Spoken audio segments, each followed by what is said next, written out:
بسم الله الرحمن الرحيم. ummadda Soomaaliyeed meel kasta jooga dhamaantood waa salaamaya waxaan ku salaamayaa salaanta islaamka assalaamu calaykum waraxmatullaahi wabarakaatuh walaalayaal salaam kadib waxaan rabaa halka media social-ka waxaan ku soo fariistay wiilgay ma soo fariisan waa dhibaato jirta awgeed dhibaatadaas oo ah walaalayaal waxaan ahay aniga Faa'iiso wadani hooyada Faa'iiso Cabdirashiid baan dhalay Faa'iiso wadani hooyada ahay dhibaatada ay haysaa waxay tahay Faa'iiso dhabarka intii la socoto ummadda Soomaaliyeed inta la soconba dhabarka watay ka jabtay iyadoo shaqo qaran hayso dhabarka ka bacdi adiga ka bacdi way dareen beeshay qaarka dambe ka dareen beeshay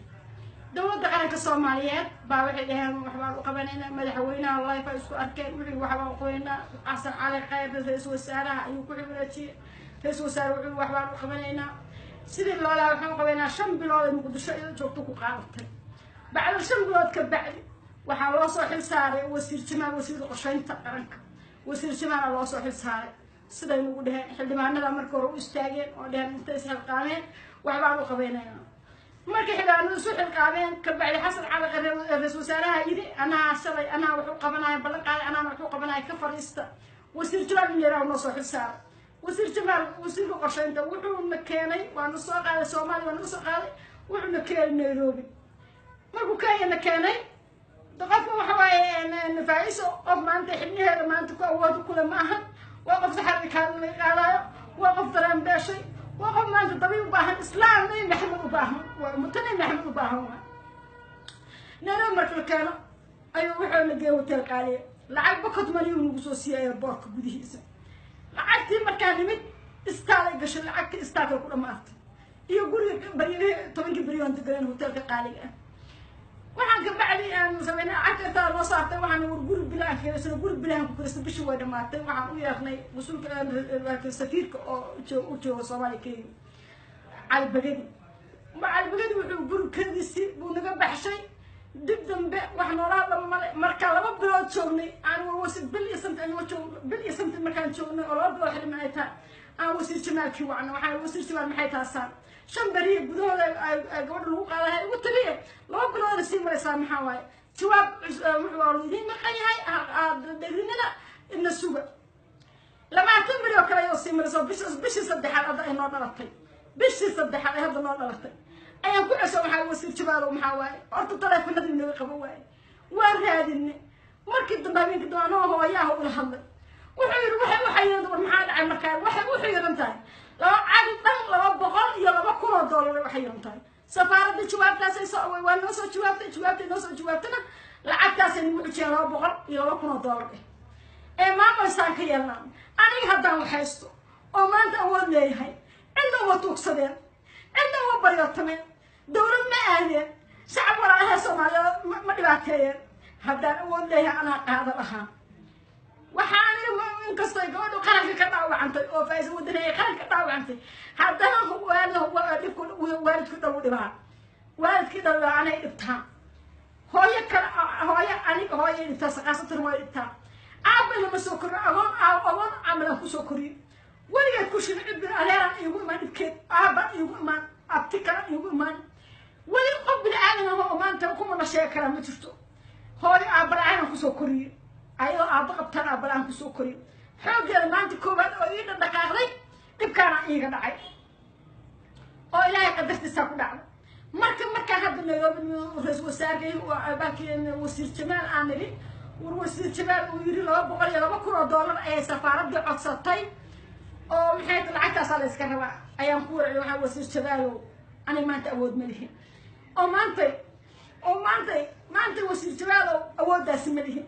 oo dhan waxaysto maanta maxkamadda kuma noqdeen maanta dawladdu ma qaran ma calaaqadeen ummadda nabi maxamed oo bandhigteen ana qaada lahaa qaranka gabadhu ka dhaawacantay madaxweyne leh ra'iisul wasaare leh xildhibaan leh wasiir leh ma $200 iyo $200 awoodi waayeen ayaan ku dhahay wuxuu kugu soo jawaab waa kugu soo wacinaaya war ayska aan ka soo saan jawaab uga sugaaya taleefankii waa laba waay jawaabti sameey ka soo ugu dambeysay wax li maqan iyo wax meesha aan joogana waa gar la ahay waxa ay qabanay iyo wax u jooga bala waa la xoor isbuuc da jogto isbuuc kale koomay kale waa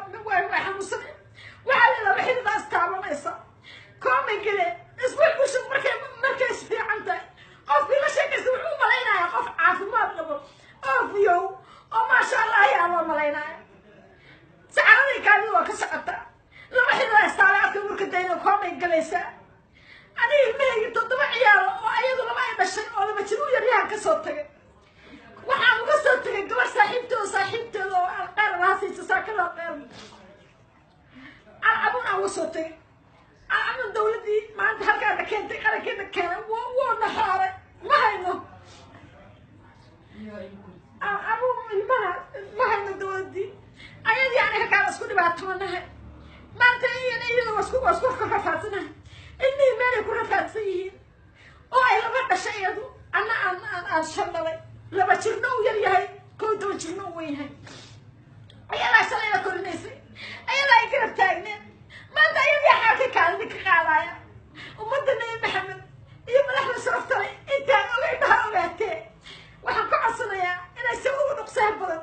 ay faaiso wadan waxay ugula qabtaan oo ay garab istaagaan